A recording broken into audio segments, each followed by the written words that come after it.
আমার নিয়ামত বাড়িয়ে দেব। অবভিয়াসলি, ডেফিনেটলি আমি তোমাদেরকে আমার নিয়ামত সমূহ বাড়িয়ে দেবে বলে সুবহানাল্লাহ। আল্লাহ তাআলা বলেন, বান্দারে আমি তোমাদেরকে এত সুন্দর দৃষ্টি দিলাম, আমি তোমাদেরকে এত সুন্দর জবান দিলাম, যে জবান দিয়ে তোমরা কথা বলতে পারো। আমি তোমাদেরকে এত সুন্দর দুইখানা হাত দিলাম, যে হাত দিয়ে তোমরা ধরতে পারো। আমি তোমাদেরকে চলার জন্য দুইটা পা দিলাম, ভালো মন্দ বিচার বিবেচনা করার জন্য আমি তোমাদেরকে সুন্দর ব্রেন দিলাম। তোমাদের বডিটাকে আমি আল্লাহ এত সুন্দর ভাবে সাজাইলাম।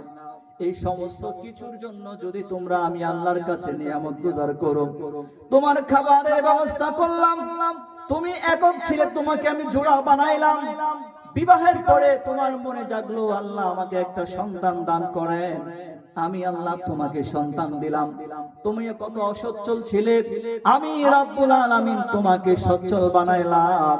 এই যে এত এত নিয়ামত আমি তোমাদেরকে দিলাম, যে নিয়ামত, এই যে অক্সিজেন, একটা ফিল্টার অক্সিজেনের জন্য হাজার হাজার টাকা খরচ করতে হয়।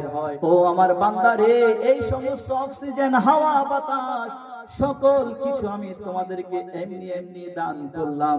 এর বিনিময়ে আমি তোমাদের কাছে কিচ্ছু চাই না। এর বিনিময়ে যদি তোমরা আমি রব্বুল আলামিনের কাছে একাগ্র চিত্তে শুকরিয়া আদায় করতে পারো, আমি আল্লাহর প্রশংসা করো, আমি আল্লাহর প্রতি কৃতজ্ঞ হয়ে যাও, আমি আল্লাহ আমার কুদরতি জবান দিয়ে ঘোষণা করে দিলাম, আমি তোমাদেরকে আমার ওই সমস্ত নিয়ামতের চাইতে আরো বহু গুণ নিয়ামত বাড়িয়ে দেব বলে সুবহানাল্লাহ। তাহলে আল্লাহ তাআলার নিয়ামতের শুকরিয়া আদায় করার দরকার আছে না নাই? আর একটু জবান খুলে বলুন, আছে না নাই? এরপরের অংশে আমার আল্লাহ বলেন, ওয়ালা ইন কাফারতুম ওয়ালা ইন কাফারতুম ইন্না আযাবি লাশাদীদ। ও আমার বান্দারে,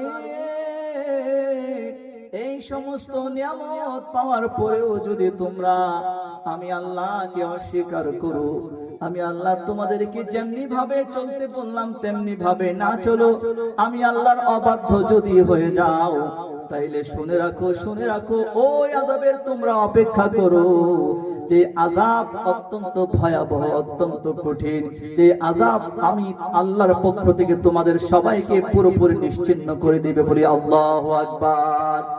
সালাতুন ইয়া রাসূলুল্লাহ আলাইকুম